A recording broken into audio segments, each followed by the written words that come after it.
Niggas too hard. Niggas love they niggas more than they love they women.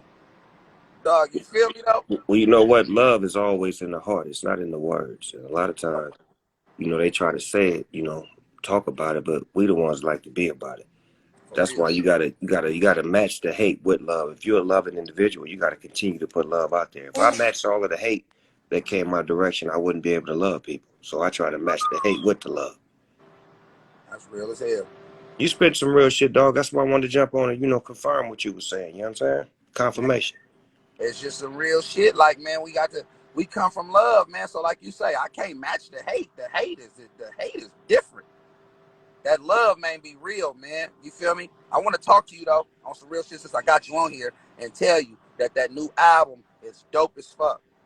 Like Thank you, bro. I found myself just sliding around on it the other day, regardless of my bias investment and bias interest into it because of what, the situation. I really just listened to it and I was like, I remember being at the compound and you was playing it. I'm like, I want to tell you that it's you back to having fun again. Right. It's you back saying, I don't care about what the critics saying. I'm not trying to make no single. I'm just making real music that I fuck with. And you could tell from that shit, bro. Like, that shit sound real good, though, huh? Thank you. And then I gave a lot of producers an opportunity to work with me and to shine on the big stage too. You know what I'm Right. saying? And a lot of writers too. A lot of people that helped me write certain things and gave me ideas like yourself. Just bringing motherfuckers to the table and not being selfish, but being selfless and letting motherfuckers add to this legacy of mine.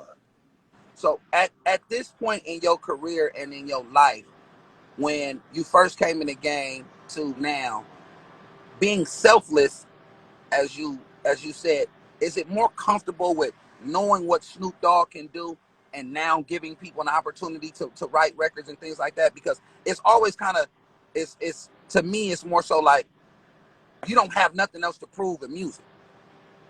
Like you've Well, done everything. I look at it like this: some of the greatest artists in the world have never written a song in their life, and that doesn't mean they're not a great artist. And then some of the greatest writers have never had credit or never been on the spotlight. So I'm both. I'm a writer and an artist. So I've written songs that have made people gigantic, and it was my penmanship. And then there was songs that I was on that I wrote myself. But I feel like when I allow other people to write for me, they see shit that I don't see in myself, and I'm open like that. I'm an artist, so as an artist, you got to be open to know that this man may have something doper than you would even think of. Just like when I was writing for Dr. Dre, imagine if Dre would have said, "Nigga, I ain't taking this song deep cover. I ain't taking G Thing or Let Me Ride. None of this shit you came up with, nigga. I ain't fucking with that." But he was open. This young nigga writing shit for me that he think I should be saying. And I'm gonna get open to it and I'm gonna get down on it and I'm gonna fuck with it. And once he started fucking with it, he was like, shit, this nigga writing for me like he write for himself. Right. Give your all. Don't leave How nothing on the table. how long did it take you to get to that level of comfortability to allow other writers to write for you? As soon as I got on death row, because I had DOC around me. And the DOC would always help. He would throw a word in, a line in, or a style in. So he was always helping. So we was always helping each other. And then when it came to Death Row, I would write for Daz. And then Daz got so good to where he was on one song, I didn't write for him. I'm like, damn, nigga, Lil Ghetto Boy, he did that on his own. But These Nuts, I wrote all of that. The whole song, everything, except Nate Dogg's part. Then it was certain songs on Warren G's album. This DJ, I wrote that whole song. Corrupt wrote Do You See What I See?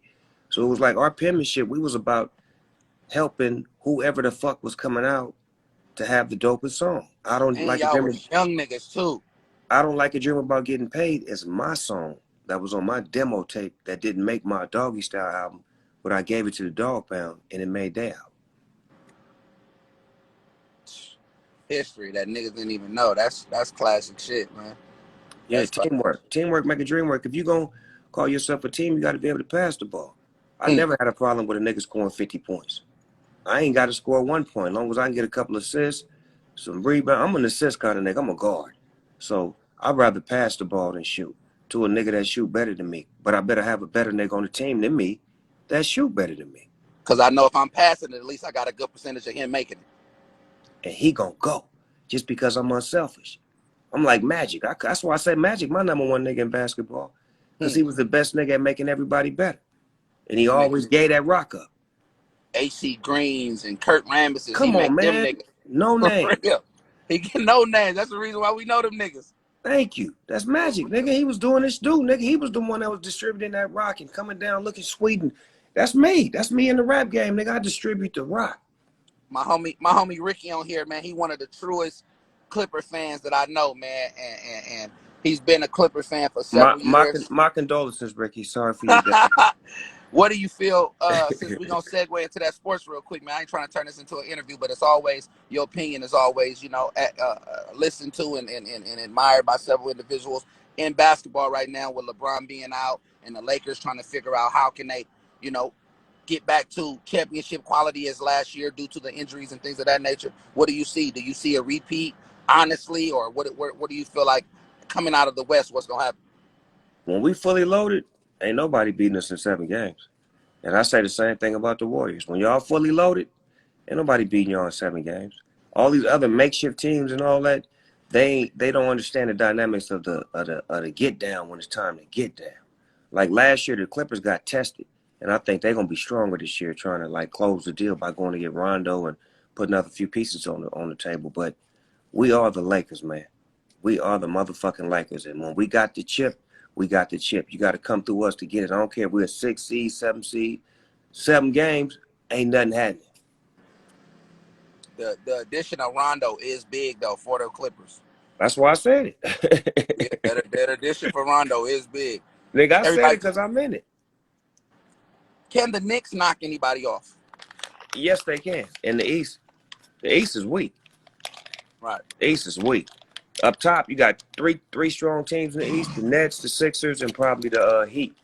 Everybody else is lukewarm. The Knicks defense, man. I watched that game the other day, and I just sat back and looked, and I was like, they'll fuck around and bump one of these teams playing around with them. They will. You They know, will. for real, for real. Nah, we putting it together, man. We finna get out of here. Hey man, shout out to Steph, man. Steph Curry. He gave me an opportunity to start the Snoop Youth Basketball League. And this week we just had our championship game yesterday. So we did it from the Bay to LA. My champions just won from LA and the champions just won in the Bay. So now we finna have that championship game with the Bay in LA. And Steph, That's, came back and got with me and did it up under his initiatives and gave me an opportunity to create a basketball league because I've been had the football shit. So shout out to Steph Curry for being a real one. You understand me? listen, Steph. People don't really understand all the work that Steph is doing behind the scenes. Like Steph is really like on some nigga. Steph could run for president. Like Steph is that dude, man. Wow. Steph is that dude. Speaking of him, where in the MVP contentions do you see Steph Curry this year? He balling. Cub balling. If he can just remain steady through the rest of the season and put up about probably like 6 or 7 more 50-point games, then I think he can get it. But James Harden was showing out though all year, if you really want to be honest.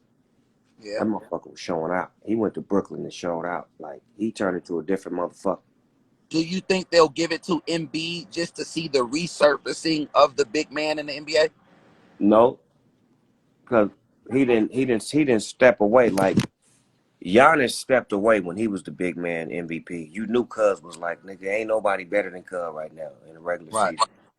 Embiid is like you saying Steph, you saying this person, that person. Like he ain't just a clear runaway with it because he ain't like playing big ball. He playing 3-point ball. Get in the paint, man. Put some paint where it ain't. You're 7 foot. That's fact. That's a fact. That's a fact. We gonna put it together, man.